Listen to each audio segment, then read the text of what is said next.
Good morning, friends. I wanted to talk to you a little bit about this tool that we used yesterday and how this tool helps us not only with our reading, but it also helps us with our writing. Now, with this tool, we have the P that stands for people. That's going to be your characters. Your characters could be the people in your lives. Your characters could be the people in a story. Maybe they're fictional. Maybe they're animals. Maybe they're robots. But they are the people or the characters in your story. The W, white, where, W, white, where, white, and where and when all start with that WH, which is why I chose the color white, because that also starts with a WH. So that is the setting, where the story takes place, when the story takes place, what details can you remember from the story, or what details can you add to the story. The next three beads are the actual story. What happened in the beginning of the story? How is the story set up? What happened in the middle? What are all those details in the middle? Maybe it's where the trouble happens. Maybe it's where the exciting thing occurs. That's the middle, the details that are all surrounded in the middle of the story. And this is the end of the story. How is the story resolved? What happened at the end of the story? Did it end happily? Did it end sadly? I don't love a sad ending, but some stories do end sadly. Now, I read to you A Whistle for Willie, and the characters in that story were Peter and Willie, his dog. His mom was in the story briefly, and so was his dad. But the story was mainly about Peter and his dog, Willie. Where were they? They were on the street outside his house, right on the sidewalk.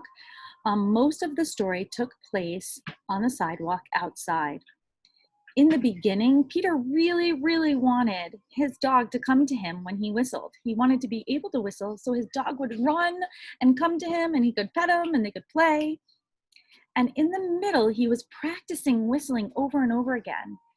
And if you remember, he hid inside a box and whistled because he wanted to surprise Willie, but he wasn't able to do it until the very end.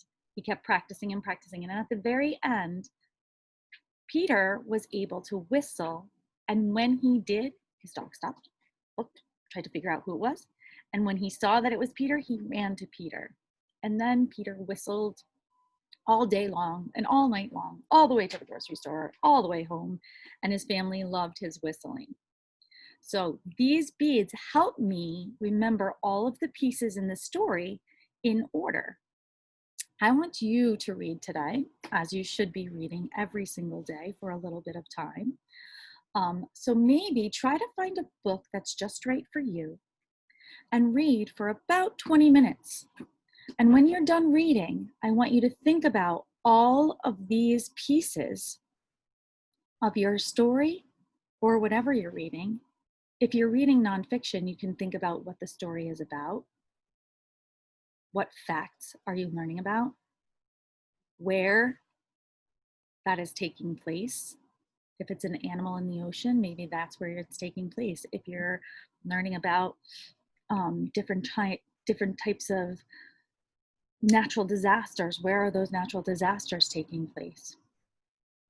And then tell me the different details throughout the story. What did you learn first? What did you learn second? What did you learn third?